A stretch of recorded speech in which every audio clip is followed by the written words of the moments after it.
So I rototilled with the BCS in here, up and down, probably at least twice in all areas, a little bit more maybe, so let's just say 3 times. Then what I came back and did was run that thing with manpower, and let me tell you, the reason I'm breathing heavy is because that is a workout. That is a heck of a leg workout. So give up your gym membership, get a poop house. So what I'm gonna do is, instead of tilling the beds in right now, I'm gonna let this sit tonight, and part of tomorrow.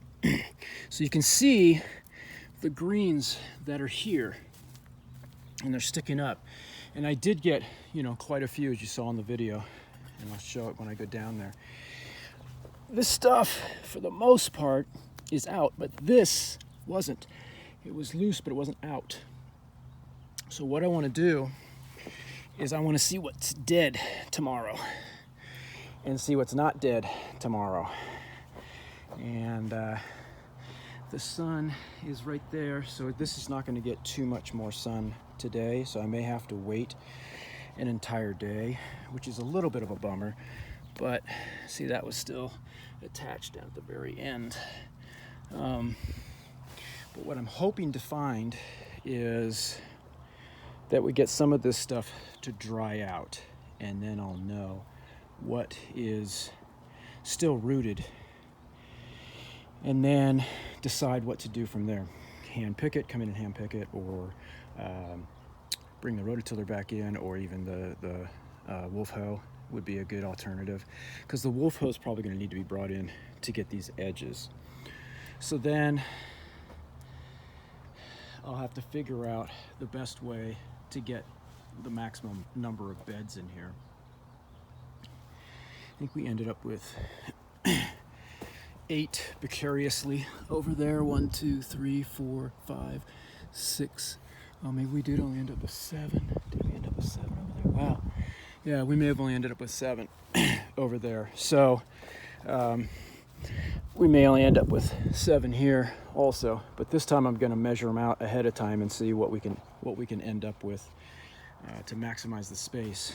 As you can see, I've got a really good indicator as to how far I can't get in with the tiller. Now, yes, I could go in here with the Honda tiller. I could lift these sides up also and get in there and everything, but it's still going to be tough to get in with the Jang. It's still going to be tough to harvest. And we want to set this bottom plastic into the dirt so that it can't come up, so that I'm going to see if that discourages and stops the flea beetles.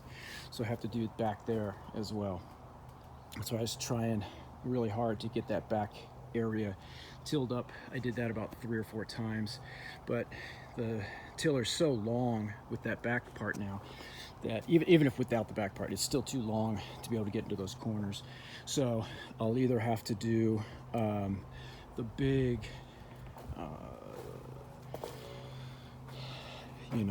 pull thing that I've got, or come in with the Honda, or a combination of both. Probably need to get water soaking in on there. These back ones were not working very well, and you know what? Shoot, we're missing one. We need one right there. God. Okay, so we still need one right there to install. That'll help this back a lot. Maybe I'll go and just grab that and get that done right now. But I want to get that tilled also. There's so many things which to do. So it didn't flatten out as much as I wanted it to. It's hard when you're doing it by hand, just pulling that thing.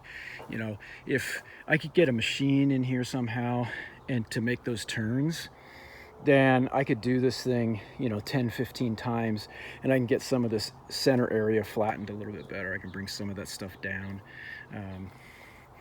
but without an ability to have anything, I don't think I mean, I could take all of this stuff off and hitch it to the back here to the BCS. The riding lawnmower, though, I don't think the riding lawnmower can fit and maneuver. It can fit in here. I don't think it can maneuver very well in here. I had that problem out there when I was running up against stuff and I had to go into tight corners and stuff, and it doesn't, this thing doesn't turn as well as I would like it to. So, but you can see quite a bit of the weeds came up, and if I've got a machine that, you know, I'm walking with or I'm sitting on and I'm just running this thing, then it's a lot, it would be a lot easier to do it.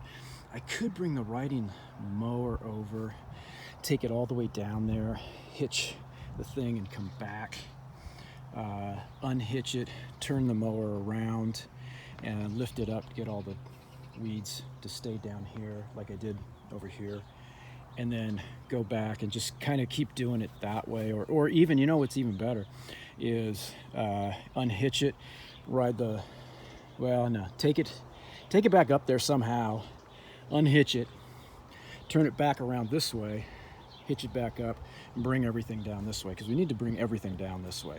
You can see that it's, I don't know if you can see actually, but it's on an angle. It's much higher down there where the sandbags are than it is where I'm standing right here.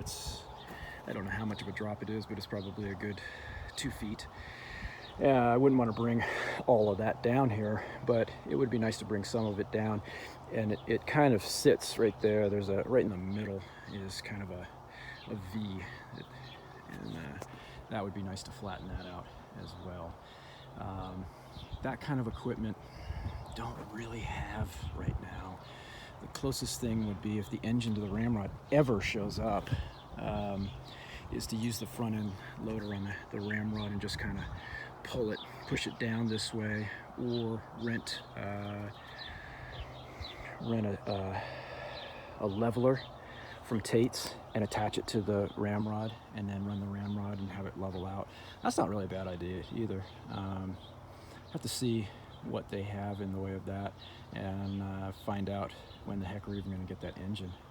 So, but that's kind of where we're at right now. This is what you got to do in order to move forward, and that's what I want to do. I want to move forward. This sitting around waiting for COVID to end just sucks.